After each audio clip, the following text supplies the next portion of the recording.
Hair and makeup artist. I'm so happy that you're checking out another one of my videos. I've been doing videos on YouTube for a few years now. A lot of my videos you see my hair is either in a weave or I wear my hair natural. This has led to the belief that I am anti-relaxer. This is so untrue. I have been a hairstylist for over a dozen years. Yeah, that's aging me a bit. I started very young, and when I started doing hair, this natural revolution had not really taken place yet. So I'm definitely not anti-relaxer. When I was in the salon, I gave a lot of my clients relaxers. I personally am natural for quite a few reasons that at some point I'll go over with you. So I wanted to do a video for my relaxed sisters. I am not anti-relaxer. There are plenty of beautiful women with beautiful hair who have relaxers. It's just unfortunate that a lot of people don't know how to put in relaxers. A lot of times people are getting relaxers from the store and improperly applying them. So not only is the product very drying most of the time when you get it from the store, you don't know how to put it in. You know, I hear a lot of people saying that they put in a relaxer till it burns and then take it out. Not good. A relaxer has to have an application and a smoothing process in order to get your accurate results. So the reason that I really got into properly relaxing hair, because I'll be honest, when I was in cosmetology, I was like, oh, these people don't know what they're talking about. I'm the queen of relaxers. I can relax up some hair, baby. I serve and lay out hair. Well, one summer I met with a girlfriend of mine, and she was saying how her scalp was very sore. So I asked her what happened. She said her mother had applied a relaxer and it started burning. A lot of you know when you apply a relaxer, eventually it can start to burn if you've scratched your scalp or you've shampooed, you know, within a couple of days before the relaxer. So her hair was burning, but her mother had just started putting in the relaxer. Her mom continued on with the relaxer process because, you know, it had been 2 months in between. It burned her to 2nd and 3rd degree burns. It burned all the way through her scalp, underneath the meat, and it gave her an infection to the point where she had to take oral antibiotics and apply antibiotics to her scalp. And I said, oh my goodness. Her mother, of course, didn't mean to hurt her in any way. It was just she didn't know what she was doing. She wasn't a licensed cosmetologist like, aw.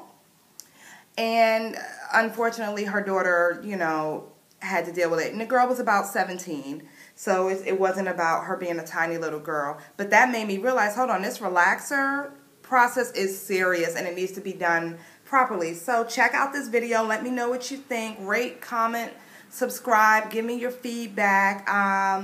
Monet Everett, hairandmakeupblog.com, moneteverett.com, and bridesmadeup.com. So this is my client Star's hair. It's been almost 2 months since her last relaxer, so for her that's a little over 1 inch of hair growth. I'm using a salon care base for her hair. You can use this before hair color or a relaxer. It's very thick. It is far thicker than regular Vaseline, and I hear a lot of people say, oh, if you don't have a base or protectant, just use that. In my professional opinion, I don't recommend it. This is much thicker, will provide much more protection. I'm going to apply it all over her hairline as well as on her scalp and her ears and on previously relaxed ends of hers because I want to protect her hair as much as possible. I am taking her hair and dividing it into 4 sections and applying the relaxer with a professional salon hair color brush. I'm going to get closer so that you can really see what I'm doing. Notice that the relaxer is not touching her scalp. That is imperative for avoiding burns.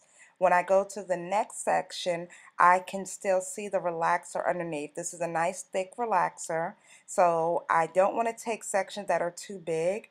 I start at the nape of the neck. That is imperative.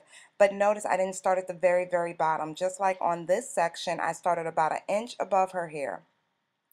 I am applying the relaxer with a lot of tension. Tension is a word often use because I am pushing it through the hair within that section and making sure to fully saturate all of the hair in between my mini partings. So I'm showing you again that she only needs about a little over an inch of hair relaxed. Notice how much I'm going out of my way to avoid getting the relaxer on her scalp. That is what causes burns. The relaxer just sitting on the scalp. Your scalp doesn't need to be relaxed. The hair on your scalp needs to be relaxed. Notice I have not gotten her hairline at all. Regardless of who you are, your hairline is always more sensitive than the rest of the hair on your head. More sensitive normally means finer and normally means burns easier, and it also normally means that since you wash your face quite often, apply different creams and moisturizers and makeup to your face, that hair is wet more often, so that scalp and hair are more sensitive and more dry. What's dry will break. I am repeatedly showing you the same thing of how I avoid getting relaxer on the scalp. See, it's about 1/8 of an inch away from the scalp. Super, super, super, super imperative. At this point, you'll see how the relaxer looks before I start the smoothing process, as well as making sure to smooth down our edges. The kitchen and the edges are going to be good, ladies, trust me.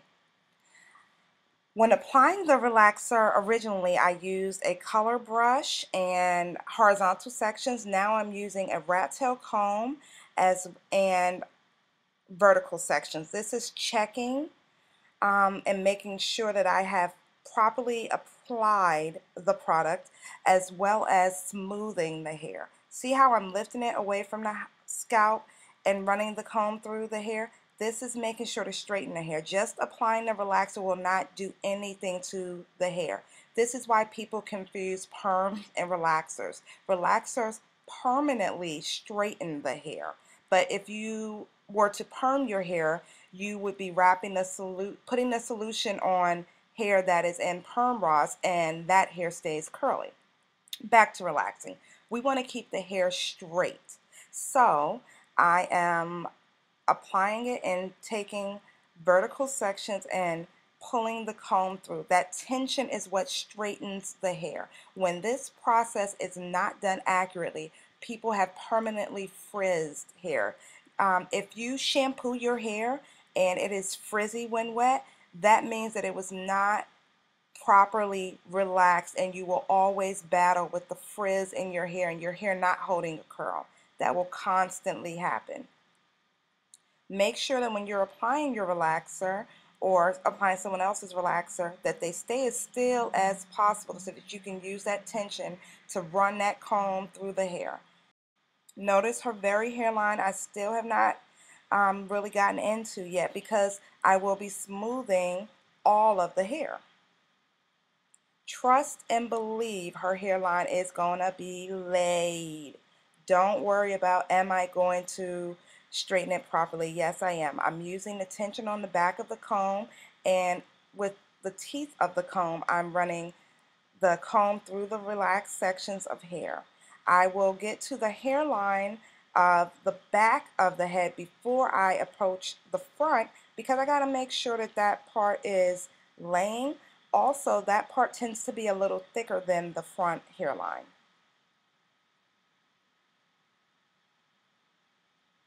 Still making sure to smooth out all the parts of the hair. I thought it would be good to show you all this because this is the most vital part of straightening the hair. See, I am pulling the comb through. I'm also making sure to show you that I am not rubbing or scraping the comb along the scalp. I'm using the end of the comb along the scalp. These little tricks and tips help to ensure that you will not add abrasions to the scalp and add to the burning. At this point, I've just begun to apply the relaxer to the hairline, and I'm starting with the hair right above the ears. I put a little bit on the scalp and the hair right above the ears. I am not doing the hair at the very front for as long as I possibly can. What I've noticed in my over 12 years experience is that whenever you start at the hairline, clients tend to burn very quickly. And if their scalp is burning, you cannot leave this chemical on their scalp. You have to take it out. Nobody wants to be rushed through this process. So if you start everywhere else or the center back of the head and then work your way around, you're guaranteed to get better results. See how my client's laughing and joking and smiling with me? She's not worried about any burning at all. She's good to go. This process is also great for clients who have more coarse hair.